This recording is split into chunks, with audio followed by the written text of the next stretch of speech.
I'm going to do just a little excerpt on the Eastern religions, New Ageism, Hinduism, Buddhism, and really their origins, because a lot of the times we repeat what we hear, but we don't necessarily know where it comes from, nor does it have too much application in our lives in which we can see a big change. The real change comes through being in relationship with the Creator, and that change is a change worth letting go of all these other beliefs and just sticking to Him. So one of the religions that I practiced was Buddhism. I sat in several Buddhist retreats, and while they're great for just some silence, they weren't the best. I came out finding that Buddha was protected by a 5-headed serpent called a Mukalinda. Not ironically, Tiamat or Leviathan is also a 5-headed serpent.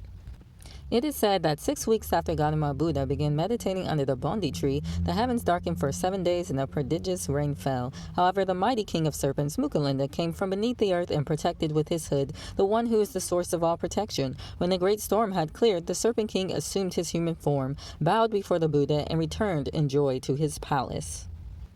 When Mukalinda first appeared in the Mukalinda Sutta, where it's described that the Naga King protected Buddha from the elements, encircling Buddha's body 7 times with his coils and standing with his hood spread over. So you can actually see that in some artwork from the 2nd century stupa in Paiuni. So here you can see some Buddhas, including Gautama Buddha with these serpents. Hinduism also depicts quite a few serpents as well. That is how you can tell Hinduism and Buddhism actually come from the same origin. So Buddha was a great reformer of the Hindu religion because Hinduism was actually corrupt.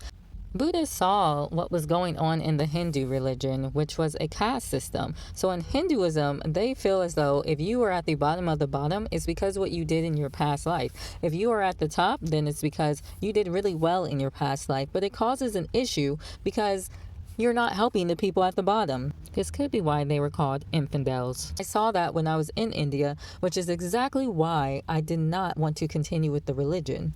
So here is a picture of Shiva the Destroyer, which is one of the Hindu gods. They actually have 33 gods. But this is intriguing because CERN actually uses Shiva the Destroyer as their emblem. I do believe the reason why they use it as their emblem is because they are actually trying to destroy humanity. They are trying to open up portals into hell so they can let out the fallen angels that they actually worship. So Shiva's counterpart is Kali, which means she who is black or she who is death.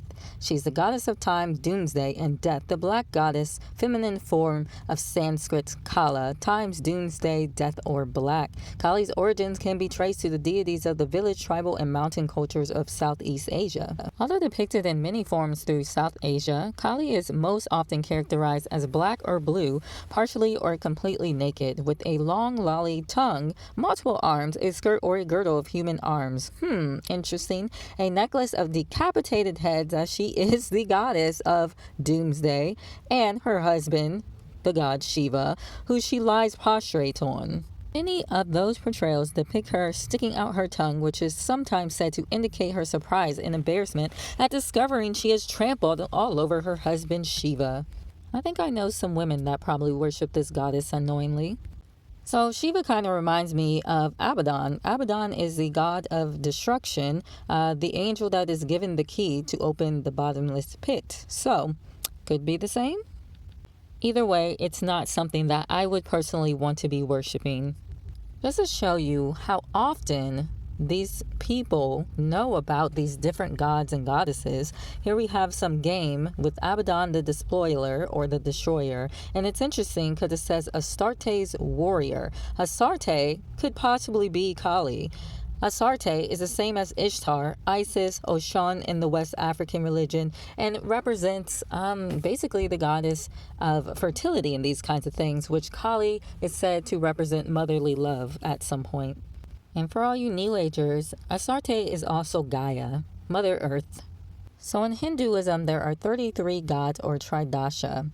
So this is my problem with this. When you worship so many gods, you're going to end up falling for anything. That's exactly why in the Hindu culture, they don't necessarily believe there's any right way. They believe every way is the right way, and all these things are a manifestation of God himself. So that's also where the concept of no good or no evil comes from, and why a lot of people end up struggling because they don't think there's any good. When you don't think there's any good or evil, you tell people not to judge. And when you tell people not to judge, you let evil go forth. Nonetheless, Hindus believe that there is a universal spirit or Brahma that allows for the existence of a pantheon of divinities. This is also where the whole idea of monism or oneism comes from. We're all one. But the problem is, if you're all one and you don't believe in any evil and you kill your brother because there's no such thing as evil, we're just all one, then what makes you think it should be bothersome to you when little children get killed or when somebody is threatening your life? It shouldn't bother you if you're all one. You're just, there's no such thing as evil, right? Should we let that criminal go free for killing you or killing your little child? I mean, we have a lot of problems in the world currently. Let's say that the medical system is poisoning people with vaccines. Should we let them go free because they poisoned a bunch of people and killed them? Though, if in your previous life you were good, you're at the highest. I don't know where you are if you just don't do anything. I guess I just don't understand, if there's no such thing as good or bad, how you got to the highest level. And if you did bad in your previous life, well, how does bad exist if everything's just one? So when you believe that God is just, he's bad and he's good and, everything's one, it's all interconnected, what's the purpose? Because the Father in Christianity is good. He might use bad to bring about good, but that doesn't really feel like what they're saying in Hinduism. They are saying that he is Shiva, that he is Kali, that he is also Ganesha, which is coincidentally, I believe, the son of Shiva and Kali. I don't understand, but Ganesha represents new beginnings apparently. And I've seen Indians that worship this god, and I'm not gonna lie, they seem more noble than the ones that worship Kali and Shiva. And you know why that is? It's because nobility is going to trump wickedness. Death and destruction come from wickedness. So here's the issue. When I was over in India, I noticed the caste system very well. And the caste system comes from this whole concept that what you did in your past life affects your current life, which I believe on some kind of level. But the difference is they don't help people over there that are at the bottom, which is why Buddha came about, because he saw the suffering of these people that were at the bottom, and likely he saw the people that were at the top not helping. He recognized that this is good and this is evil on some kind of level. But it's likely that the people in the caste system convinced them, well, it's all one, it doesn't matter. We're at the top. We're not suffering like you do. We've got money, we've got power, and we've got control over you. Why would we want to introduce the concept that there's good and evil? Yet for some reason, people think this is the way to break the cycle of death and rebirth. In Christianity, it does say that cycles will repeat. What happened then happens again. There's going to be winter and spring, summer and fall, and all these kinds of things. And the way to escape it is by following the Christ, the Word of God, that which is good. Death comes from when you do bad. So tell me how ignoring bad and saying that it's all one is going to help you escape the evil of your own heart and is going to help you help the rest of humanity. As I said, I used to be a New Ager. I practice Buddhism and Hinduism. The New Age draws heavily from esoteric traditions such as occultism of the 18th and 19th century, including the work of Emanuel Swedenborg and Franz Mesmer, as well as spiritualism, New Thought, and Theosophy. Despite its eclectic nature, the New Age has several main currents. Theologically, the New Age typically accepts a holistic form of divinity that pervades the universe, including human beings themselves, leading to a strong emphasis on the spiritual authority of self. So basically, it ignores God, essentially making the person God, which is not new to New Ageism. Buddhism also says the same thing, as well as the Egyptian religions. The Bible says that the Antichrist will raise himself up in the temple of God, claiming that he is God. There is also a belief in a variety of semi-divine, non-human entities such as angels and masters, which is interesting to me that you can believe in angels with nothing that created them. There's also masters, which I don't know if many people know this, but the masters are part of, I think is what's called Metatron, which basically looks like those elves in The Lord of the Ring. And they very much are Luciferian characters. These are the same beings that are in Scientology as well. These are the same beings in West African religion, whom they call ancestors or orishas.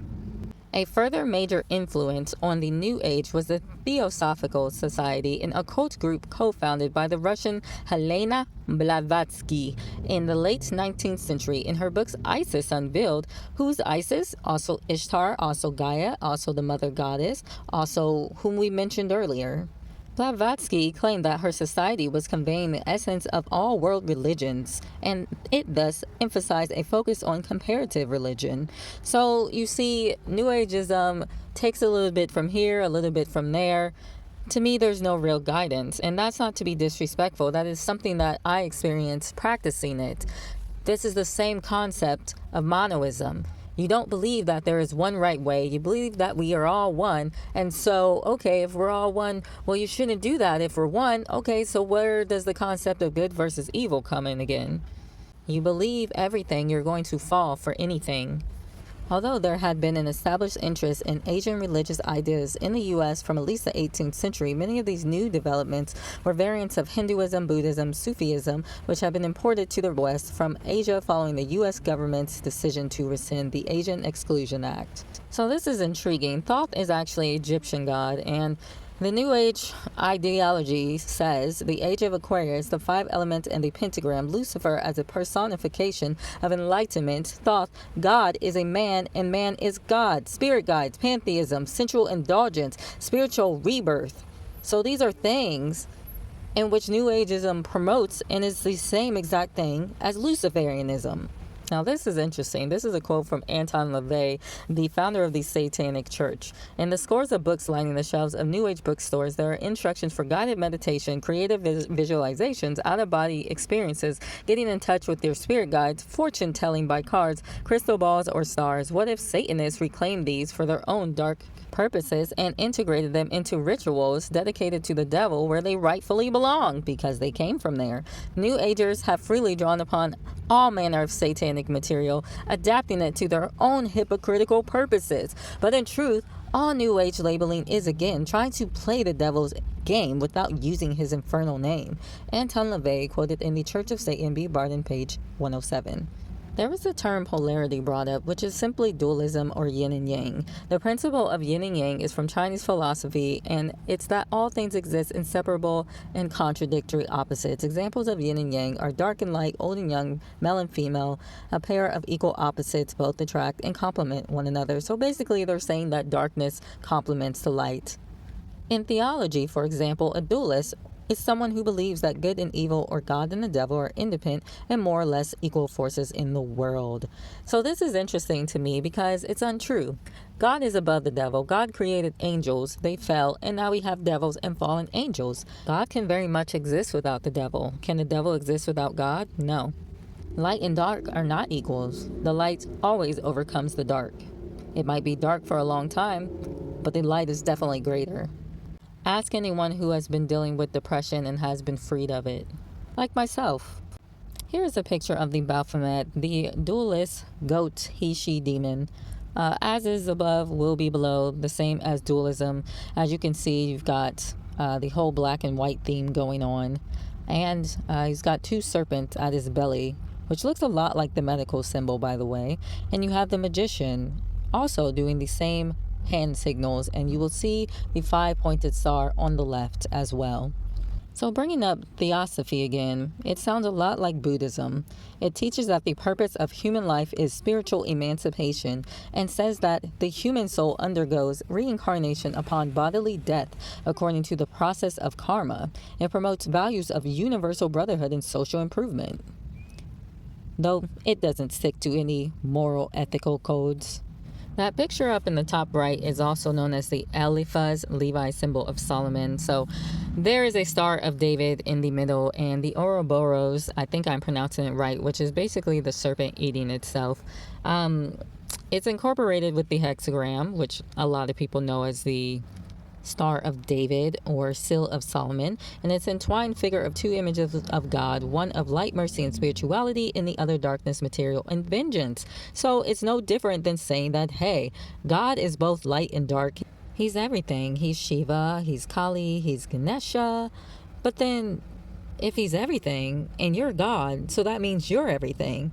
So you're able to do whatever you want to do. You can treat everyone how you want to treat them. They also, in turn, can treat you however they want to as well. They can kill you as they're dark, but it's okay because we're all one.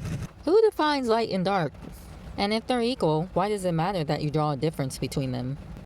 Here is the Seal of Solomon / Star of David / Ouroboros. So this is basically the symbol that is used in a lot of different groups.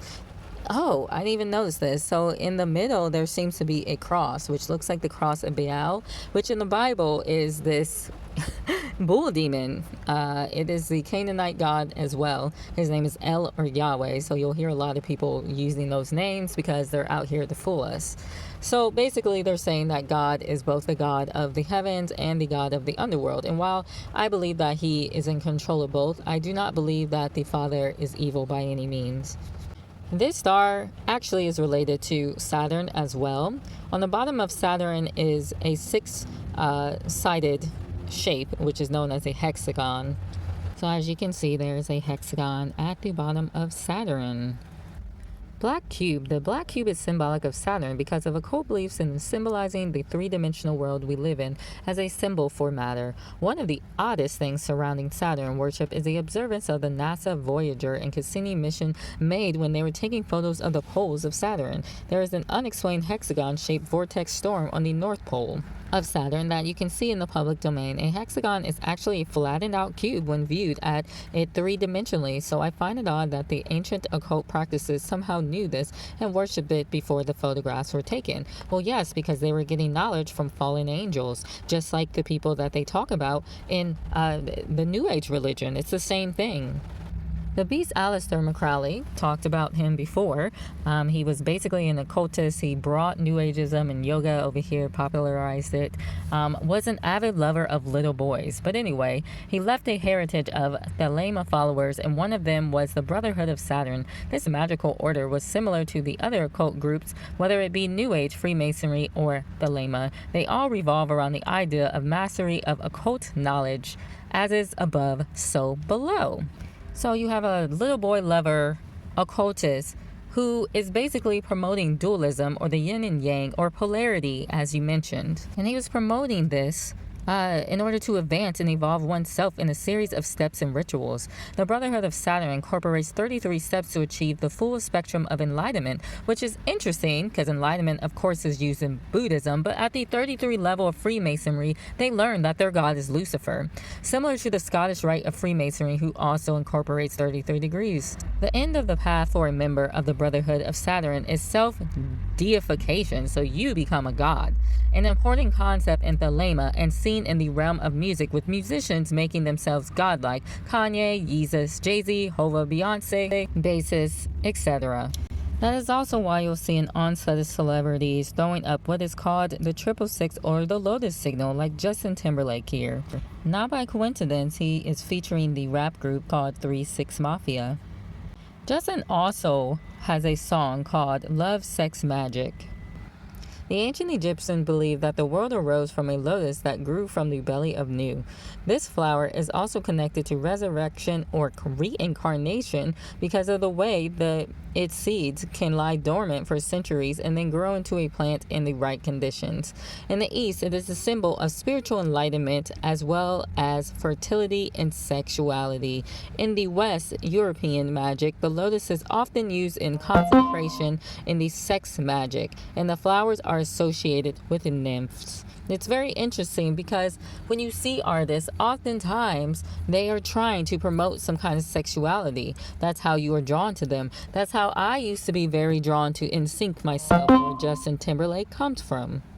So with that said, I don't subscribe to the whole New Ageism, Hinduism, Buddhist concept. I mean, I've been through it already. I've done my research. I understand that it's all interconnected. I also understand that they try to interconnect Christ with Krishna, but they have some very obvious differences that people need to actually research rather than just repeating what they hear.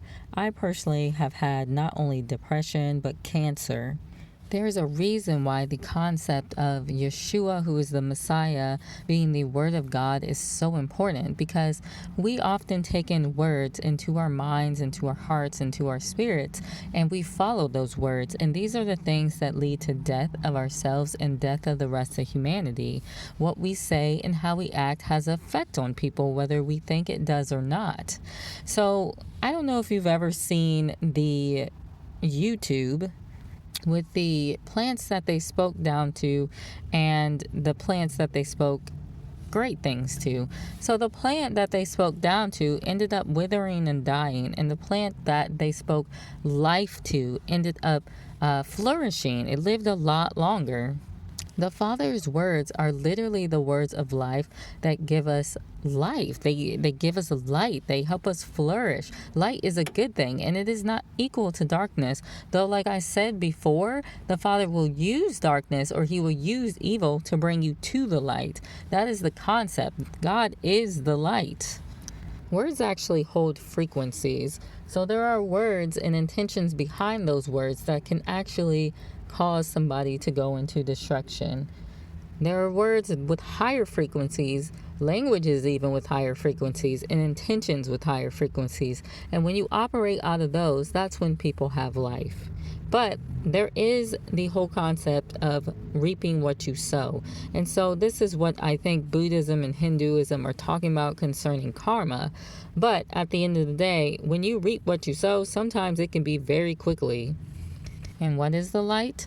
To love God and love your neighbor as yourself. A person that loves their neighbor is not going to put little kids on the sex trade. They are not going to kill anyone. They're not going to covet. They're going to be thankful for what they have. And these are the things that lead to life. That's why I was able to heal of cancer, because I started following the words of life. I think you would agree that cancer is a bad thing, and most of the world would agree with it. But if we are under the mindset that, well, we're just all one and there's no good or bad, then what's the purpose of trying to find a cure for cancer? When it happens to your child, then you will probably make a difference. I am of the belief that people in their past life, which I don't believe is just you were alive before you were born in your mother's womb, but I believe it's just another chapter in your life, they can plant these seeds of destruction, and in their next chapter they will reap the destruction. But the difference is, with Christianity, we are called to even help those people who have reaped destruction and bring them back to God, so that they don't have to keep recycling the same, what they call, birth cycle. So with that said, judgment is a very necessary tool to use, because without judgment, then people who do wrong will not be punished for the things that they do. They will continually stay in the cycle of evil, not knowing that they should do different, or knowing they should do different and not doing it, and causing destruction towards other people. Leviticus 19:15, I believe, says, "You shall judge your neighbor in righteousness," because if you do not judge your neighbor in righteousness, they might fail. Let's say you are ready to end your life, and you go and you're standing at the ledge of a bridge about to jump off, and I'm walking by and I see you, and I don't say anything, and you jump off the bridge. I will be held accountable for that. Now, if I walk by and I see you about to jump off the bridge and I say, "Hey, no, don't jump off the bridge," and I run over and I grab you and take you off the bridge, and now your life has been spared, then we're good. Now, if I tell you, "Don't jump off the bridge," run over, grab you off the bridge, and you wrestle and say, "No, I'm going to take my life," and then you just go over, then of course you are going to be held accountable. So with that said, I hope you understand why I follow Christ, why people who are Christians follow Christ, and why we find it very necessary to judge righteously. It can literally save a life, and in this case, the lives we were talking about saving would be the lives of innocent children being sacrificed. There is going to be judgment and repayment for that from God, and it's going to be a lot worse than anything that we could ever say to you. So be blessed and have a good weekend.